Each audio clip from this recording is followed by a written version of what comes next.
Ladies and gentlemen, welcome back to the CSTV. I'm your host, Kathleen Egaltoto, Madam CS, and this is The Striker. Stay tuned and have it raw and real. The Striker, today we are looking at why the celebration of Uhuru Muigai Kenyatta's 63rd birthday day at Indubeli actually is sending a lot of shockwaves and a lot of panic in the Kenya Kwanza coalition in Ruto's camp. But before that, if you are new to this particular channel, welcome home, karibu nyumbani. Kindly remember to subscribe, like, share, and comment on our videos. And more importantly, turn on the notification bell so that the next time we upload a video, YouTube will automatically notify you.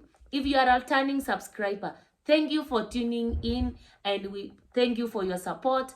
Remember to like, share, and comment on this particular video on the next theme that you want us to analyze. Now, back to the celebration of Uhuru Muigai Kenyatta's birthday.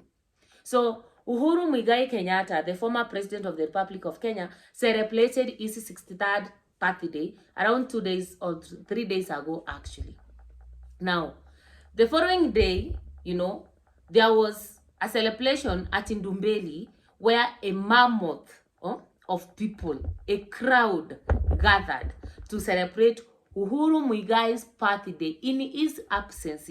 Remember, this birthday was being celebrated when Uhuru Muigai Kenyatta was somewhere in West Africa, actually. It was not within the country, but there was a celebration of his birthday back at home at Ndumberi. Now, today, we saw the leader of majority in parliament, that is Kimani Ichung'wah, actually coming out to say that what happened in Ndumberi, the singing and the chanting of the traditional Agikuyu songs that happened in Ndumberi, is the re-emergency of Mungiki, and that the Kenya Kwanza government is going to crush such elements that they are not going to be tolerated.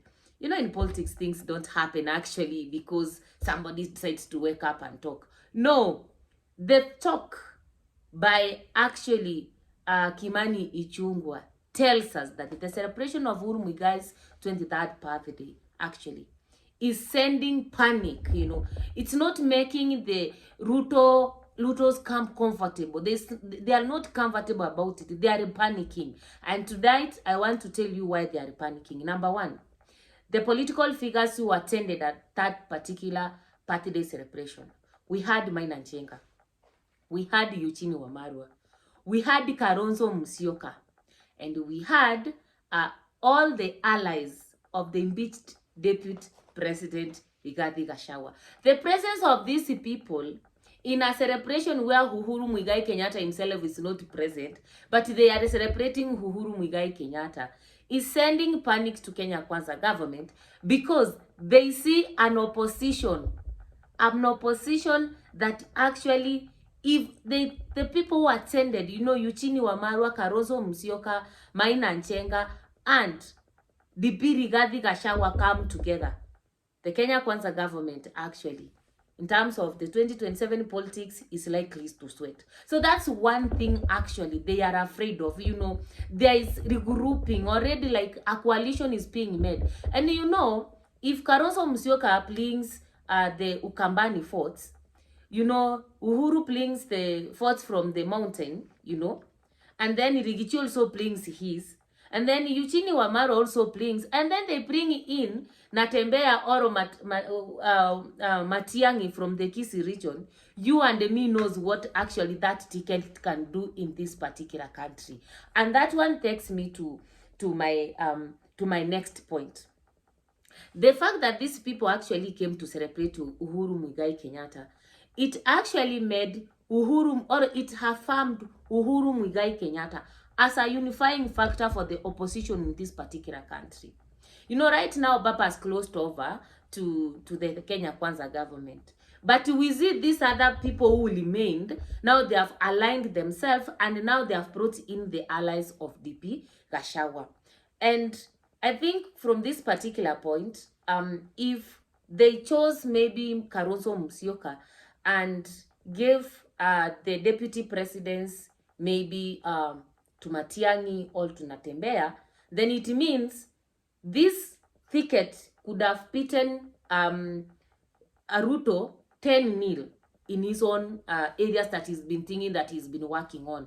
Because Natembea can easily bring the Western Bloc, and as I said earlier, Karonso will bring the votes from the eastern side. And you know the mountain has felt already betrayed, and we know what they can do when they feel that actually they have been betrayed. So Uhuru Muigai Kenyatta standing as a unifying factor for opposition is not something that actually Ruto is very comfortable about. Number three, the large numbers of the people who attended that particular function. You know, when Rigathi was impeached, we were saying, you know, Kenyans were telling the people from the mountain that Mulima imeguswa. What will you do? The mountain has been touched. And the people actually were like ridiculing the mountain, you know. You did not listen to Uhuru Muigai Kenyatta. You just, you know, Ruto over Uhuru Muigai Kenyatta, and now see, he warned you. Now, the way the mountain people attended that celebration at Induberi, it has sent a very strong message to Ruto. Uhuru is still our son, and he is still the kingpin of the mountain. We can celebrate him in his or in his absence, whether he's present or not. We will still celebrate him. So, and if you are very keen, you have watched that nowadays it's very difficult for Ruto actually to go to the mountain unless it is in Tarakaniti or the Meru side due to Kindiki factor. Now that the mountain has become steep to climb, and he sees the same mountain lying behind Uhuru Muigai Kenyatta in the name of a birthday celebration, Ruto is not going to be comfortable. Because here they know Uhuru Muigai being the kingpin of the mountain. And you know, before he was impeached, Rigathi Gachagua confirmed and affirmed that actually Uhuru Muigai Kenyatta remains the kingpin of the mountain. So with this, actually, you know, Ruto and his allies cannot be comfortable. Because this guy, the next direction Uhuru will give the people of the mountain, that is the political direction they will follow. Why? Number one is their kingpin. Number two, he warned them in 2022, they did not listen to him. Today they are crying. So they will not repeat the same mistake. This time round, what Uhuru Muigai Kenyatta is going to tell the people of the mountain, trust me, you that they are going to follow.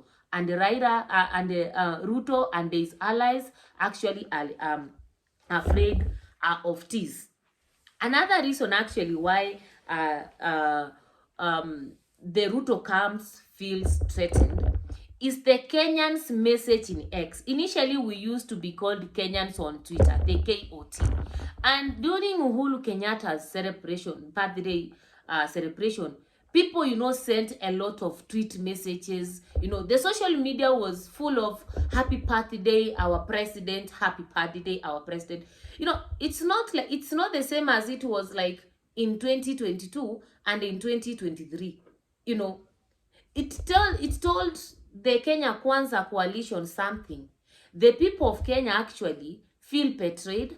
The people of Kenya actually do not, you know, have faith in the Kenya Kwanza government. Basically, the Kenya Kwanza coalition has lost popularity among the Kenyans. And when, you know, Kenyans speak their minds in the social media. And when you see Kenyans waking up in the morning and they are tweeting all over, happy birthday to the best president we ever had, it tells you one thing. They have come maybe to realize that the things that Uhuru Muigai Kenyatta told them before he left that particular office has come to haunt them. I'm meant to understand majority of them feel like they did not listen very well. Maybe if they are given a chance, they can do what? They can do better. Finally, why did he actually Ichungwa bring in the Mungiki factor? You know, each time the politics in the mountain starts to get hotter, somebody must bring about the politics of Mungiki. And the presence of Maina Chenga in that particular birthday celebration gives Kimani Ichungwa one valid reason to keep talking about Mungiki. And you know, they want to